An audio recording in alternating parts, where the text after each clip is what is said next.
যে মাননীয় শিক্ষা উপদেষ্টা আপনি শিক্ষকদের সকল দাবি আপনি মেনে নেন।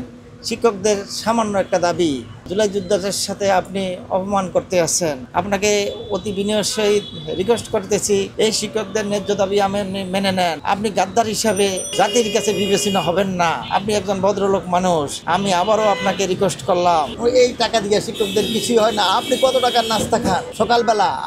আমাদের কাছে আপনার অনেক তথ্য আছে। আপনি বিদেশে বাড়ি করেন, বিদেশে গাড়ি করেন, কিন্তু শিক্ষকদের কোনো চাহিদা আপনি মিট করেন না। কেন আপনি শিক্ষা উপদেষ্টা হয়েছেন? আপনি শিক্ষা উপদেষ্টা থাকার কোনো অধিকার আপনার নাই। আমি আবারও আপনাকে রিকোয়েস্ট করেছি আপনি শিক্ষকদের ন্যায্য দাবি মেনে নেন। বাংলাদেশের পরিস্থিতি খুব ভয়াবহ।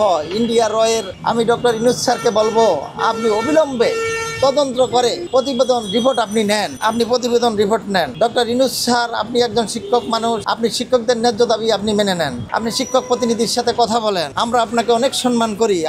আমাকে চিনেন, আমি আপনাকে চিনি। আপনার সেই গ্রামীণ ব্যাংকে আপনার সাথে আমার একাধিকবার বৈঠক হয়েছিল। সে সময় আপনি রাষ্ট্রের উপদেষ্টা ছিলেন, প্রধান উপদেষ্টা ছিলেন না। আমি আপনাকে অন্তরের অন্তঃস্থল থেকে ধন্যবাদ জানাই।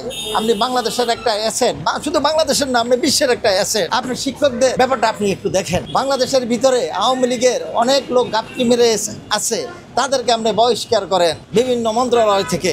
এই মুহূর্তে নির্বাচনের সেই পরিবেশ আমি দেখি না। নির্বাচন করতে হইলে অবৈধ অস্ত্র উদ্ধার করতে হবে, দেশের যে পরিস্থিতি বৈষম্য দূর করতে হবে। এখনো বৈষম্য দূর হয় না।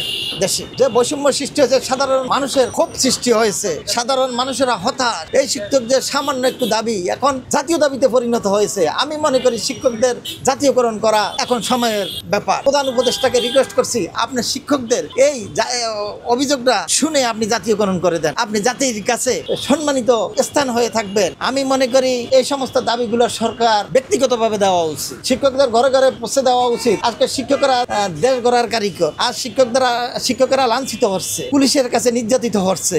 আমরা এটা 5 জুলাইয়ের পরে এটা আশা করি না। জাতির কাছে পুলিশ জনগণের বন্ধু থাকবো। পুলিশ কেন শিক্ষকদের কলার ধরে, রাস্তায় মারধর করে? এটা কোনো সভ্য জাতি মেনে নিতে পারে না।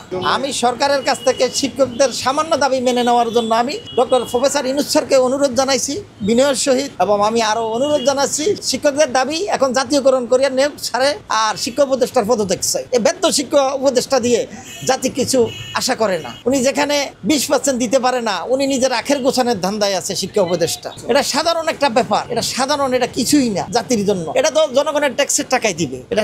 এটা শিক্ষা উপদেষ্টার তো কোনো বাপের টাকা দিবে না, এটা জনগণের টাকা জনগণকে দিবে। আর ছাত্রদেরকে যে সম্মান করতে পারে না, সে শিক্ষা উপদেষ্টা থাকার আমি মনে করি নিম্নতম কোনো অধিকার নাই।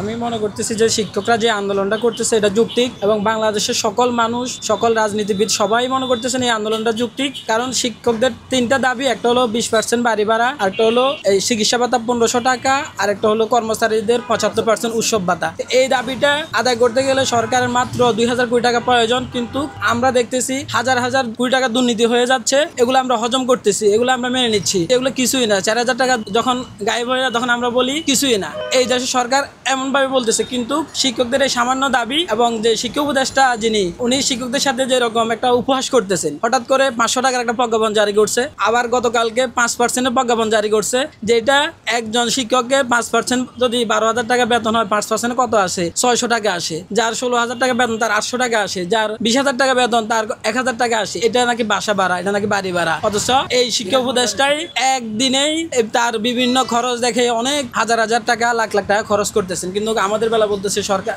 রাষ্ট্রের কাছে নাই এই সে। কিন্তু অথচ সকল এজেন্সি থেকে শুরু করে সকল রাজনীতিবিদ সবাই বলতেছে যে এটা ন্যায্য দাবি, এই দাবি মানা উচিত সরকারের। কিন্তু শিক্ষা উপদেষ্টা এটা জাতির সাথে এবং এই 6 লক্ষ শিক্ষকদের সাথে একটা তামাশা করতেছে। আমি যদি বলি এটা গাদ্দারি করতেছে। এবং তার কালকে পরশুদিন যে শিক্ষকদের সাথে মত বিনিময়ের সময় উনি একদম মনে হয় যে চিনে না, একদম খুব ভালো বাজেভাবে শিক্ষকদের সাথে সম্মান না দিয়েই কথা বলেছেন। না, আমরা শিক্ষকরা পুরো বাংলাদেশের সকল শিক্ষক এবং সকল ছাত্ররা ওনার পদত্যাগে চাচ্ছে। গতকালকেও মিছিল হয়েছে, সিআর আবরার আর নাই দরকার, 5% উপদেষ্টা আর নাই দরকার, এইভাবে মিছিল করতেছে সবাই। তার কারণ এরকম শিক্ষা উপদেষ্টা দিয়ে কোনো লাভ হবে না। এমপিভুক্ত যে শিক্ষা প্রতিষ্ঠানগুলো তাদেরকে দিচ্ছে না, অথচ বাংলাদেশে এমপিভুক্ত শিক্ষা প্রতিষ্ঠান হলো 97%, আর 3% হলো সরকারি প্রতিষ্ঠান। তো সরকারি প্রতিষ্ঠানে তারা আগ থেকে 45% বাড়ি ভাড়া, 1500 টাকা চিকিৎসা ভাতা এবং অন্যান্য টিফিন ভাতা, সন্তান থাকলে শিক্ষা ভাতা, সবকিছু দিচ্ছে, কিন্তু শুধু কেবল এমপিভুক্ত শিক্ষকদেরকে তারা বঞ্চিত করতেছে, ইচ্ছাকৃতভাবে করতেছে যে তারা এমপিভুক্ত শিক্ষক কিছু